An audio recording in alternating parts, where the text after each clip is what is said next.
news brought to you by P Live and sponsored by the Property Express magazine, Africa's leading real estate publication, and the newest edition is up on our website www.propertyexpress.org. Visit us for your copy today.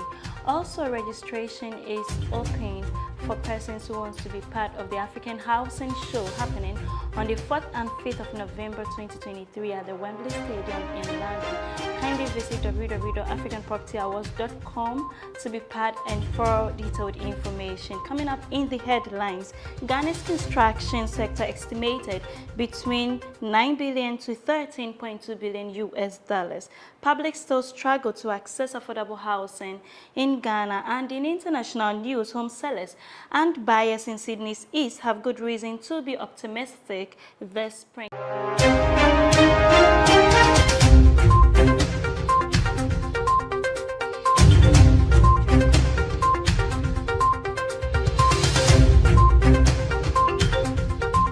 My name is Nanaya Ochrebia. Now the news in details. Lands Commission gets new executive secretary. After 3 decades of devoted service, Surveyor James Ebo-Datson, the executive secretary of the Lands Commission, has formally retired, passing the torch to Mr. Benjamin Arthur, who now assumes the role of the new executive secretary. In a concise handover, Mr. Benito Owusu-Bio, the deputy minister for lands and forestry, represented the sector's minister, Samuel Abu Jinapo. Owusu-Bio praised the remarkable achievements of the departing executive secretary. He offered heartfelt accolades to Surveyor Datson for his contributions in propelling land administration within the country. He also revealed that Mr. Datson will persist in his capacity as a consultant at the ministry, aiding in the transformation of the national land system. Moving on in the news, Ghana's construction sector estimated between 9 billion to 13.2 billion US dollars.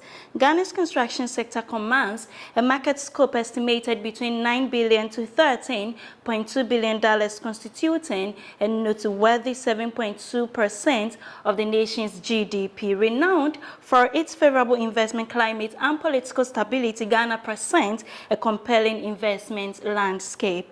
Experts say the country has gained prominence as a hub for opportunities, underscored by its business-friendly environment.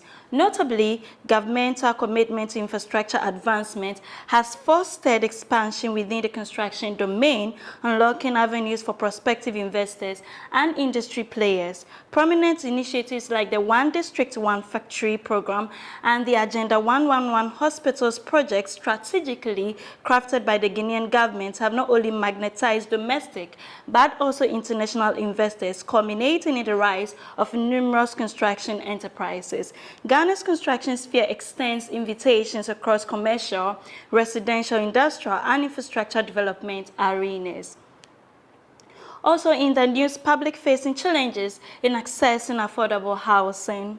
A recent report from Equal Times by Delali Adogla-Bessa sheds light on a concerning trend: ordinary working people in Accra. Ghanaians are still facing increasing challenges in finding affordable housing.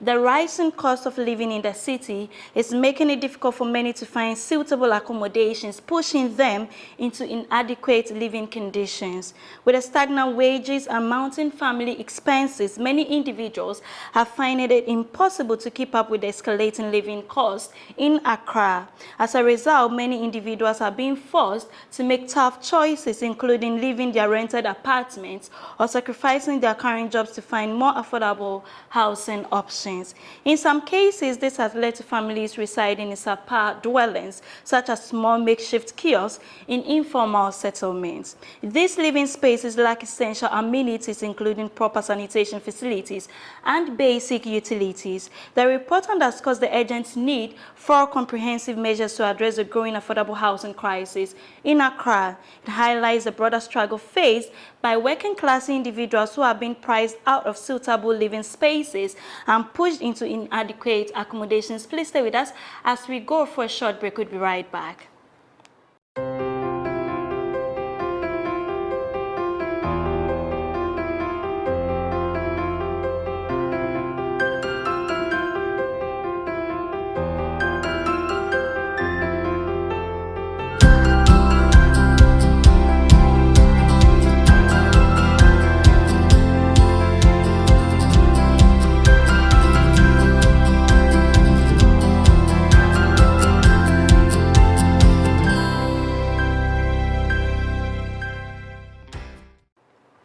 Welcome back from the break. Now in international news, home sellers and buyers in Sydney's East have good reason to be optimistic this spring. The back-to-back interest rate hikes so prevalent this time last year have stopped, and says PropTrack economist Agnes Moore, property prices are growing across Sydney. According to him, this time last year prices were falling pretty quickly and they are seeing fairly solid conditions broadly. He added that auction clearance rates have held pretty steady over winter, certainly better than last year. Homes are selling reasonably quickly, however not as quickly as they were in spring 2021, but faster than they were pre-pandemic. About 65% of homes were sold at auction over winter. The clearance rates were in the 50s or below this time last year. That's all for news. Thank you for staying with us, and a very big thank you to Property Express magazine for sponsoring. For more news, kindly visit our website www.propertyexpress.org. You can also reach us on social media on Instagram, Facebook, Twitter, and LinkedIn at Property Express. This has been PE Live. My name is Nanaya Otrebia. Have a good time.